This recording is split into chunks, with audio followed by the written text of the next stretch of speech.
আপনারা সবাই জানেন, কাউকে অ্যাড্রেস করছি না, যে এটা এমন একটা দেশে আমরা বাস করি, এমন একটা সময়ে বাস করি যে এখন বিএনপির কোনো নেত্রীকে নিয়ে প্রোগ্রাম, সেটা আসতে আমাদের নাগরিক সমাজের অনেকের মধ্যে অনেক দ্বিধা কাজ করে।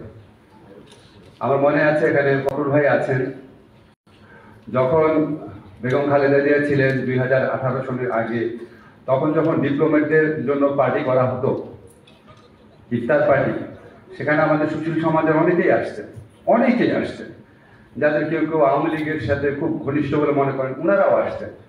যাদের কোনো কথা বলা মাত্র বড় বড় পত্রিকায় ফার্স্ট পেজে হেডিং হয়, তাদের অনেকেই এসেছেন। তখন নাম নিচ্ছি না, আমার ঘনিষ্ঠ অনেকে আছেন। আমি এবারে লক্ষ্য করলাম, এবার যখন বিএনপির দুঃসময়ে, যখন 2024 সনের একতরফা একটা ভুয়া নির্বাচনের পরে যখন বিপর্যস্ত অবস্থায় বিএনপি ইফতার পার্টির আয়োজন করলো, এবার কারো আসার সাহসী হয় নাই। এমনকি আমাদের সুশীল সমাজের একজন আমার খুব ঘনিষ্ঠ, উনি দেখলাম জাতীয় পার্টির ইফতার পার্টির প্রোগ্রামেও গেছেন, বিএনপি প্রোগ্রামে আসেন নাই। আমি কিন্তু আজকে এই প্রোগ্রামে আমি কিন্তু চাকরি করি, এখন আমি চাকরি করি, আমার বাচ্চারা আছে, কিন্তু আমি হচ্ছে আমি প্রোগ্রামটাতে যাবো। এই যে সবাই ভয় পায়, শুধুমাত্র এই জন্য এসছে, যে একটা কারণ, যে আমাদের এই সুবিধাবাদিতা রাজনীতিবিদদের মধ্যেও আছে, আমাদের নাগরিক সমাজের মধ্যেও আছে, এটা আমাদেরকে ত্যাগ করতে হবে। এটা বলার জন্য এখানে এসেছি। সবাই ভয় পায় দেখে, সবাই কেউ ভয় পায় না, এটা দেখাতে এসেছি।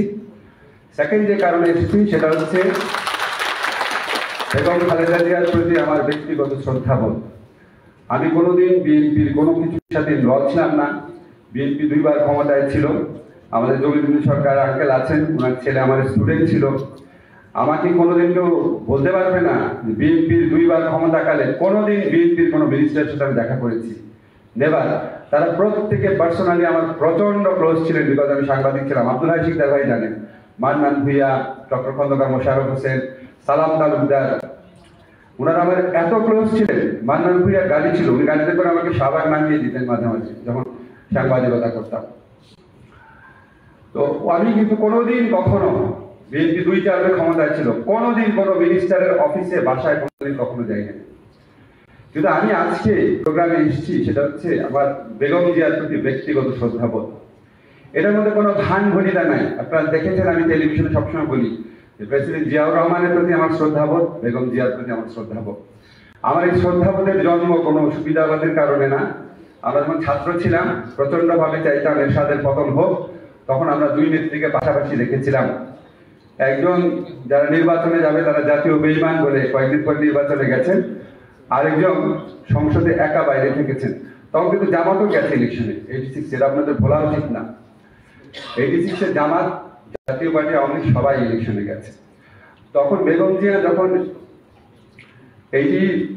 এইটের দিকে আন্দোলনটা একদম পড়ে যায়, আমি তখন বিচিত্রা রিপোর্টার, 89, তখন ওনারা কর্মসূচি করতেন, যে বিমান অফিস ঘেরাও কর্মসূচি, মতিঝিল কেন্দ্রিক অনেক কর্মসূচি থাকতো। আমি জানি না, হয়তো খোকন ভাই, মিলন ভাই, আপনারা তখন উপস্থিত থাকতেন, আপনারা জানেন, আলম ভাই আছেন।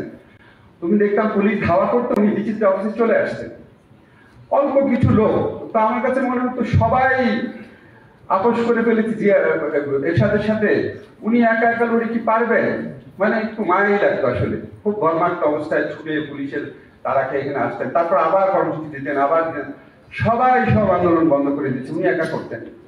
তো ওনার এই ত্যাগ, ওনার এই দৃঢ় প্রতিজ্ঞা, ওনার গণতন্ত্রের জন্য স্যাক্রিফাইস, এগুলি দেখে ওনার প্রতি শ্রদ্ধাবোধ হয়েছে, অন্য কোনো কারণে না। এবং আপনারা কিন্তু লক্ষ্য করে দেখবেন, আমি জানি না আপনারা লক্ষ্য করেছেন কিনা, 90-এর গণঅভ্যুত্থানের পর 3টা দলের ছাত্র নেতা বিএনপিতে জয়েন করে। একটা হচ্ছে আওয়ামী লীগের ছাত্রলীগের সভাপতি, আওয়ামী লীগের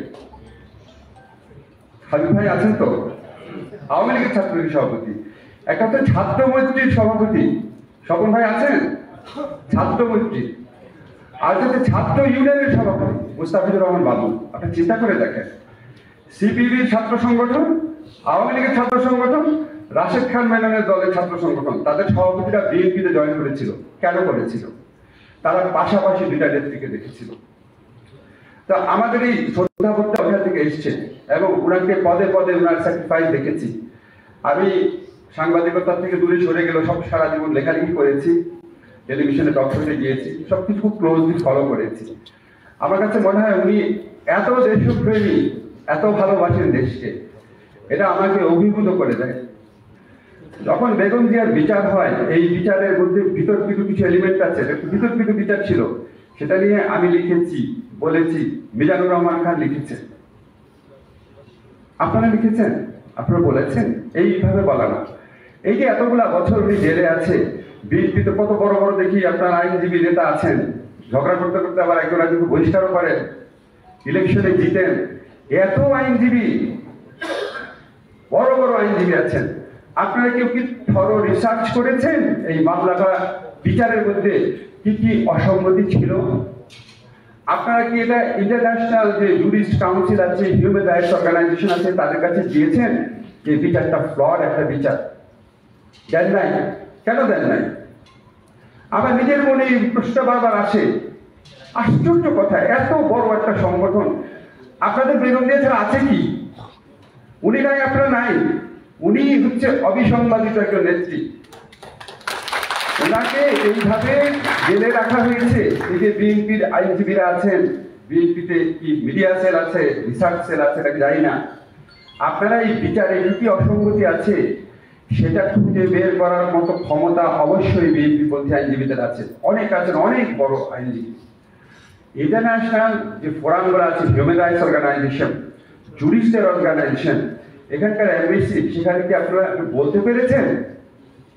এটি মুখে বলা তো অন্য জিনিস, রাজনীতির মঞ্চে বলা তো অন্য জিনিস, এখানে বলা তো অন্য জিনিস, সেটা আপনারা কেন করেন না? আমি দেখলাম কয়েকদিন আগে বিএনপির ওয়েবসাইটে, 2 দিন আগে বা হয়তো গতকাল, আপনি একটা ভিডিও আপলোড করেছেন যে যখন ওখানে আওয়ামী লীগ নেত্রী একটা ইন্টারভিউ দিচ্ছেন, তো ওনাকে আবেদ খান প্রশ্ন করেছেন, আপনারা জামাতের সাথে গিয়ে আন্দোলন করলেন কেন? উনি কি উত্তরটা দিয়েছে জানেন? স্টেট বলেছে মানুষের ভোটাধিকার প্রতিষ্ঠা করার জন্য আন্দোলনে গেছি জামাতের সাথে, অস্বীকার করে নাই। এবং উনি বলেছেন আওয়ামী লীগ তার আদর্শ থেকে বিচ্যুত হয় নাই। সহজ কথা। এর আগে একটা পত্রিকা দেখেছি, উনি বলেছেন যে উনি শুধু আওয়ামী লীগের নেত্রী না, সকল বিরোধী দলের নেত্রী। বিরোধী দল বলতে জামাতকে বুঝিয়েছেন। নিজামীকে পাশে নিয়ে উনি সংসদ থেকে পদত্যাগ করেছেন, সাংবাদিক সম্মেলন করেছেন। আপনাদের বিরুদ্ধে এই যে নিরন্তর প্রচারণা হয় বিএনপি জামাত, কথা বলি বিএনপি জামাত, বিএনপি জামাত, আপনারা কোনোদিন এই জিনিসগুলো ডকুমেন্টেড করে সাথে সাথে বলতে পেরেছেন যে আওয়ামী লীগ জামাতের বিরুদ্ধে আমাদের রুখে দাঁড়াতে হবে, আওয়ামী লীগ জামাতের বিরুদ্ধে লড়তে হবে? তো ওরা তো আপনাদের চেয়ে বেশি জামাতের সাথে গেছে, যায় নাই? ওদের রাষ্ট্রপতি পদপ্রার্থী গোলাম আজমের পাশে সালাম করে নাই, একসাথে সংসদ থেকে পদত্যাগ করে নাই, একসাথে এর সাথে ডিভিশন যায় নাই। এই ন্যারেটিভ গুলাকে আপনারা স্ট্রংলি বাংলাদেশের সাধারণ মানুষ বলতে পেরেছেন? বাংলাদেশে বিএনপি জামাত ইকুয়েটেড হয়ে গেছে কেন? বিএনপি জামাত গোষ্ঠীর বিরুদ্ধে রুখে দাঁড়াতে হবে। আপনারা কি এটা কাউন্টার ন্যারেটিভ তৈরি করতে পেরেছেন? ওই ভিডিওটা পরশুদিন আপলোড হয়েছে কেন? 1996 এর ভিডিওটা বিএনপির ওয়েব পেজে পরশুদিন আপলোড হয়েছে কেন? সবই তো পাওয়া যায়, আপনাদের ওয়েবসাইটে গেলে এগুলি পাওয়া যায় না কেন? আপনারা কি চিন্তা করে দেখেছেন? একটা দল মানে কিছু জনসভায় ভাষণ দেওয়া, লোক জমায়েত করা, মানুষকে সংগঠিত করা না। এখন তো ন্যারেটিভের যুগ, বয়ানের যুগ। ওই বয়ানের বিরুদ্ধে শক্ত বয়ান, সত্যি বয়ান তৈরি করেছেন। আমি মাঝে মাঝে দেখি যে আবার খুব দুঃখ লাগে যে অন্য পক্ষ থেকে প্রশ্ন তোলা হয় যে 1971 সালে বেগম জিয়া কোথায় ছিলেন? তাই এই প্রশ্ন আপনারা তুলতে পারেন না? 1971 সালে আপনি কোথায় ছিলেন? কেন তুলেন না? আমি আশ্চর্য লাগে, কেন তুলেন না? এত জঘন্য মিথ্যাচার, এত জঘন্য অপপ্রচার হয়, এটার উত্তর দেওয়ারও একটা নৈতিক যে অনুভব করেন না? বিচ্ছিন্নভাবে দেন, বিচ্ছিন্নভাবে দিয়ে শহীদুদ্দিন আইনি জেলেও গেছে, এর তো কোনো মূল্য নাই। আপনাদের রিসার্চ সেল কই? আপনার ওয়েব পেজটা কই? আপনি বলেন যে আচ্ছা আমার তো নিউজ প্রচার করে না সরকারি গণমাধ্যম, আপনি একটা বিএনপি টিভি নামে একটা অনলাইন টিভি করেন না, সমস্যা কি? নামই দেন বিএনপি টিভি, শক্তিশালী ভাবে করেন না। আপনাদের কি লোক কম আছে নিজেকে ডিফেন্ড করার ন্যারেটিভ? আপনাদের রিসার্চ সেল কই? আপনাদের অনেকে আছে আমি দেখি, মানে ভাব দেখলে মনে হয় কি যে লন্ডন থেকে একটা ফোন পেয়েছে, উনি একদম বড় নেতা হয়ে গেছে, কিছুদিন পরে উনি মন্ত্রী হয়ে যাবে। মানে ভাবটা হচ্ছে নিজের স্বার্থ চিন্তা। আরে বেগম জিয়া কি নিজের স্বার্থ চিন্তা করে রাজনীতি করেছিলেন? কি বেগম জিয়া রাজনীতি করেন? আমরা তো দূর থেকে দেখেছি, উনি যখন এরশাদের বিরুদ্ধে আন্দোলন করেছেন, উনি স্বার্থ চিন্তা করেছিলেন, এটা তো উনি আগেই আপোষ করতে পারতেন।